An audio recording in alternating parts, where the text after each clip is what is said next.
জানিয়ে দেব আজকের সর্বশেষ আপডেট বাংলা সংবাদ। প্রথমেই শিরোনাম। ডক্টর ইউনূসের বিদায় ঘণ্টা বেজে গেছে, যখন তখন তিনি পদত্যাগ করবেন। আর বিলম্ব না করে দ্রুত নির্বাচনের রোডম্যাপ ঘোষণা করুন, বললেন মির্জা ফখরুল। অন্তর্বর্তী সরকার তার সিদ্ধান্ত চাপিয়ে দিতে চাইছে, বললেন তারেক রহমান। হাসিনা পালিয়ে গেলেও অভীষ্ট লক্ষ্য অর্জিত হয়নি, বললেন বিএনপি নেতা মঈন খান। সর্বশেষ জানবেন, জনগণের হাতে ক্ষমতা ফিরিয়ে দিতে বেশি বিলম্ব করা উচিত হবে না অন্তর্বর্তী সরকারের, বললেন বিএনপি নেতা রুহুল করিম রিজভী। এতক্ষণ শুনলেন সংবাদ শিরোনাম, এখন শুনবেন বিস্তারিত। আর বিলম্ব না করে দ্রুত নির্বাচনের রোডম্যাপ ঘোষণা করুন, বললেন মির্জা ফখরুল। নির্বাচনের রোডম্যাপ দ্রুত ঘোষণা করা হলে অনেক বিতর্কের অবসান হবে, এ মন্তব্য করেছেন বিএনপির মহাসচিব মির্জা ফখরুল ইসলাম আলমগীর।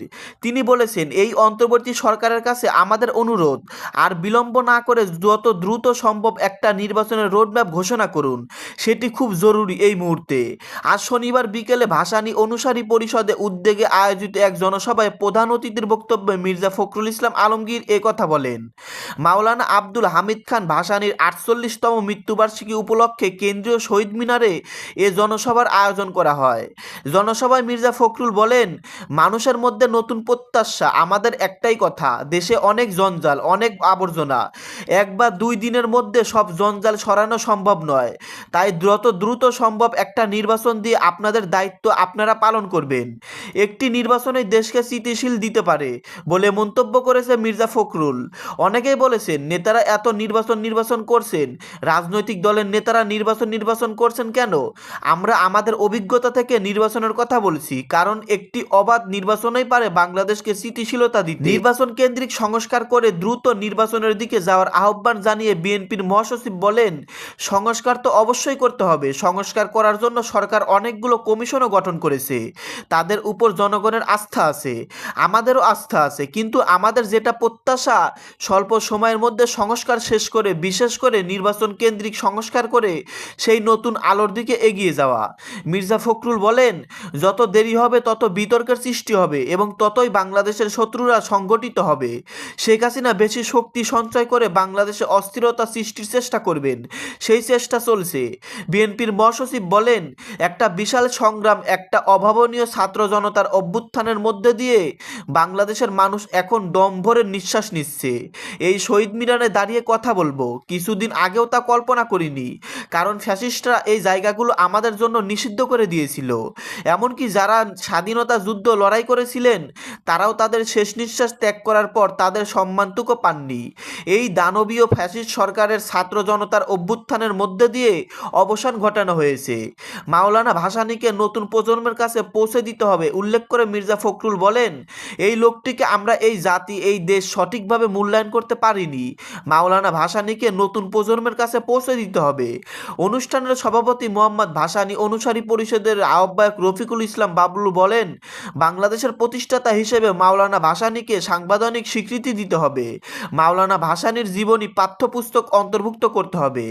দেশে ক্ষমতা হস্তান্তরের একটি সুস্পষ্ট রূপরেখা হাজির করার আহ্বান জানিয়ে জাতীয় পার্টির কাজী জাফর চেয়ারম্যান মোস্তফা জামান হায়দার বলেন, বর্তমান সরকারের কাছে এই মুহূর্তে দেশ এবং জাতির একমাত্র প্রত্যাশা, জনগণের প্রতিনিধিদের হাতে ক্ষমতা হস্তান্তরের একটা সুস্পষ্ট রূপরেখা আপনারা হাজির করুন। সরকার এমন একটা নির্বাচনের ব্যবস্থা করুক যেটি সবাই গ্রহণ করতে পারবে। এ আহ্বান জানিয়ে নাগরিক ঐক্যের সভাপতি মাহমুদুর রহমান মান্নান বলেন, এমন একটা নির্বাচন চাই যে নির্বাচনে সবাই ভোট দিতে পারেন। আমরা এই সরকারকে অনুরোধ করি, যত দ্রুত সম্ভব সেই রকম একটা নির্বাচন দিয়ে মান সম্মান নিয়ে আরও বেশি সম্মান অর্জন করুন, আবার জনগণের কাতারে বা নিজ নিজ পেশায় ফিরে যান। বিপ্লবী ওয়ার্কস পার্টির সাধারণ সম্পাদক সাইফুল হক বলেন, আমরা সরকারকে সতর্ক করে দিতে চাই, ১০০ দিন পর এখন আমরা আপনাদের পরিষ্কার পথনদশা দেখতে চাই। আমি আশা করব আপনারা পথ হারাবেন না। এদেশের জনগণ এবং বিরোধী দল এখন পর্যন্ত আমরা কিন্তু সব হজম করছি, কারণ এটি আমাদের সমর্থিত সরকার, কিন্তু আমাদের সমর্থনটা শর্তহীন সমর্থন নয়। যে পর্যন্ত আপনারা সোজা পথে আছেন, রাজনৈতিক দলগুলো আপনাদের সহযোগিতা করবে। রাষ্ট্র সংস্কার আন্দোলনের প্রধান সমন্বয়কারী হাসনাত কায়ুম বলেন, আমাদের ভাবতে হবে আগামী নির্বাচনকে সংবিধান পরিবর্তন পরিবর্তনের, নতুন সংবিধান করার নির্বাচনে, নতুন ক্ষমতা কাঠামো, নতুন নির্বাচনী ব্যবস্থা প্রণয়ন নির্বাচনে পরিণত করতে হবে। জুলাই অভ্যুত্থানের হত্যাকারীদের বিচার করতে হবে। উল্লেখ করে জনসভায় গণসংহৃত আন্দোলনের প্রধান সমন্বয়কারী জোনায়েদ সাকি বলেন, বাংলাদেশ সম্পর্কে ভাবমূর্তি নষ্ট করার ষড়যন্ত্র চলছে। এই ষড়যন্ত্র আমাদের রুখতে হবে, আর রুখতে হলে এই অপরাধীদের বিচার করতে হবে। যারা হত্যা করেছে তাদের বিচার থেকে কোনো রেহাই নেই। অন্তর্বর্তী সরকারের সমালোচনা করে জুনায়েদ সাকি বলেন, এ সরকারকে বলি 3 মাস হয়েছে, দ্রব্যমূল্য কমেনি, মানুষের জানমালের নিরাপত্তা নেই, এমনকি শহীদদের তালিকা করা, তাদের পরিবারের দায়িত্ব নেওয়া, আহতদের চিকিৎসার ব্যবস্থা করা, আহতদের ভবিষ্যৎ কি হবে তা নিয়ে চিন্তা করা, এই বিষয়গুলো ঠিকইভাবে হচ্ছে না। সমাবেশ সভাপতির বক্তব্যে ভাসানী অনুসারী পরিষদের উপদেষ্টা জসিমউদ্দিন বলেন, আজ সব ক্ষেত্রে যেখানে যে অসুবিধা হচ্ছে সেগুলো দূর করার জন্য সব রাজনৈতিক দলকে নিয়ে যদি একটি জাতীয় সরকার গঠন করা হয়, সেই সরকার সব সমস্যা থেকে মুক্ত করার জন্য চেষ্টা।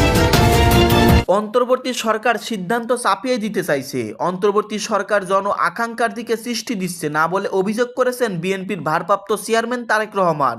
তিনি বলেছেন, এই সরকারকে ব্যর্থ করে দিতে পতিত স্বৈরাচার ও তার দোসররা বসে নেই। এরকম একটা পরিস্থিতিতে অন্তর্বর্তী সরকারের কিছু কিছু সিদ্ধান্তের কারণে মনে হয় তারা জন আকাঙ্ক্ষার প্রতি গোপুককে করতে চাইছে না, বরং তারা যেটা ভালো মনে করছে সেটাই হয়তো তারা চাপিয়ে দিতে চাইছে। শনিবার বিকেলে রমনার ইঞ্জিনিয়ার্স ইনস্টিটিউশন মিলনায়তনে জাতীয়বাদী টেক্সটাইল ইঞ্জিনিয়ার্স অ্যাসোসিয়েশন অব বাংলাদেশের কেন্দ্রীয় সম্মেলনে প্রধান অতিথির বক্তব্যে তারেক রহমান কথা বলেন। তিনি লন্ডন থেকে ভার্চুয়ালি যুক্ত হন এই সম্মেলনে। তারেক রহমান আরও বলেন, অনেক অপ্রাপ্তি থাকার পরও জনগণ কিন্তু এখন এই সরকারের উপর আস্থা রাখতে চাইছে, তারা আস্থা হারাতে চাইছে না। তবে একটা প্রশ্ন হচ্ছে, সরকার কি আদৌ জনগণের উপর আস্থা রাখতে চায়? কারণ জনগণের সঙ্গে সরকারের আস্থার সম্পর্ক নিবিড় থাকলে ষড়যন্ত্রকারীরা ডালপালা বিস্তারের সুযোগ পাবে না। তিনি উল্লেখ করেন, ওরা ষড়যন্ত্রকারীরা কিন্তু হতে পেতে আছে। কিভাবে সরকারকে ব্যর্থ করে দেওয়া যায়, সেটা দেশের ভিতরে হোক বাইরে হোক, প্রশাসনের ভিতরে হোক বাইরে হোক, ওরা কিন্তু ওত পেতে আছে। কারণ এদের ব্যর্থ করে দেওয়া গেলে বাংলাদেশের গণতন্ত্রকে ব্যর্থ করে দেওয়া যাবে। অন্তর্বর্তী সরকারের রাষ্ট্র পরিচালনায় অদক্ষতা জনমনে প্রশ্ন তুলবে বলেও মন্তব্য করেন তারেক রহমান।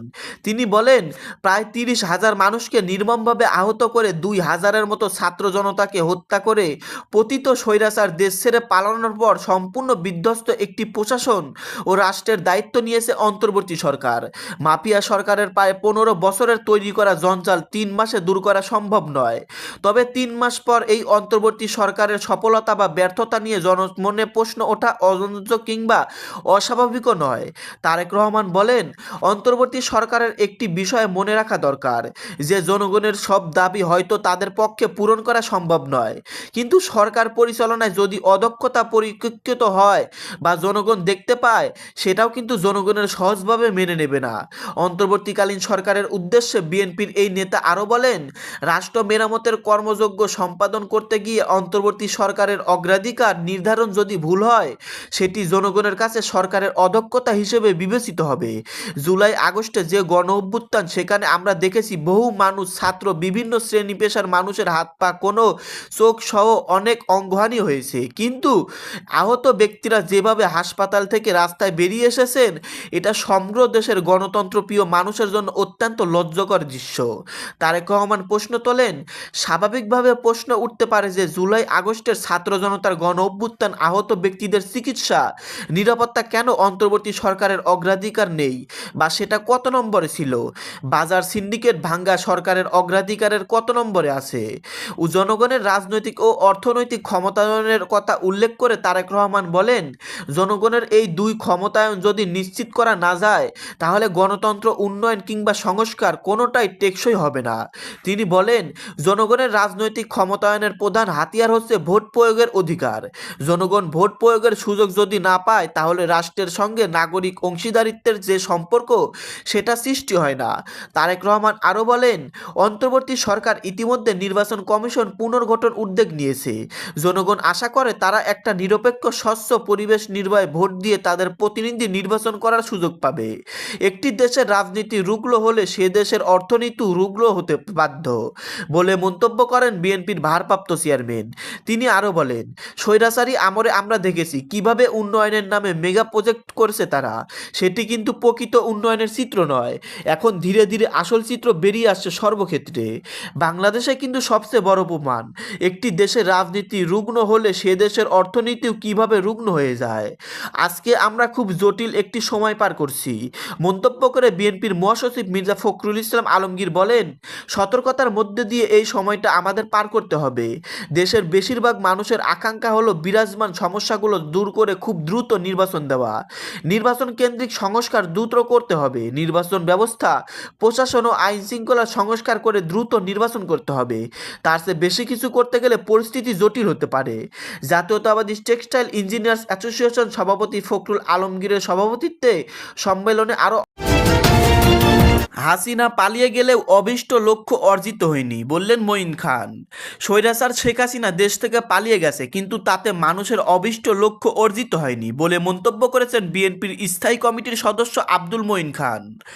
প্রধান অতিথির বক্তব্যে মঈন খান ছাত্র জনতার অভ্যুত্থানে শেখ হাসিনা সরকারের পতনের কথা উল্লেখ করে বলেন, ছাত্ররা অর্জন করেছে, দেশের মানুষ সুফল পেয়েছে, কিন্তু সমস্যাটি হলো তারা এই সুফল নিয়ে বসে থাকতে চায় না, তারা এর পরবর্তী অধ্যায় দেখতে চায়। মঈন খান বলেন, কেউ যদি আজকের বিজয়কে কুক্ষিগত করতে বলতে চায় আমরা সব করেছি, আমরাই ভবিষ্যতে সব করব, তাহলে কিন্তু আবার নতুন করে আমরা ফাঁদে পড়ব, যেই ফাঁদে বাংলাদেশ 50 বছর ঘুরপাক খেয়েছে। গণসংহতি আন্দোলনের প্রধান সমন্বয়কারী জোনায়েদ সাকি বলেন, জনগণ ঐক্যবদ্ধ না থাকলে শুধু অস্ত্র দিয়ে স্বাধীনতা রক্ষা করা যায় না। এই জনগোষ্ঠীকে যদি নানাভাবে বিভক্ত করা যায় তাহলে সার্বভৌমিত্ব ধ্বংস করার মূল ভিত্তি তৈরি হয়। ফ্যাসিস্ট সরকার সার্বভৌমিত্বের ক্ষেত্রে যে ভয়ঙ্কর কাজটি করছে তা হলো জনগণকে ক্রমাগত বিভক্ত করেছে। জোনায়েদ সাকি বলেন, এই মুহূর্তে যেটা প্রয়োজন তা হলো ফ্যাসিবাদী বিরোধী আন্দোলনে যারা ছিলেন তাদের মধ্যে ঐক্য। প্রতি মুহূর্তে মনে রাখতে হবে, পতিত ফ্যাসিস্ট শক্তি ভারতের সহায়তা নেয় বাংলাদেশের অভ্যুত্থানের অর্জনকে নস্যাৎ করে দিতে চাইছে। তিনি বলেন, আমাদের ঐক্য ধরে রেখে এমন একটি রাজনৈতিক ব্যবস্থা গড়ে তুলতে হবে যাতে আমরা তাদের ষড়যন্ত্র মোকাবেলা করতে পারি।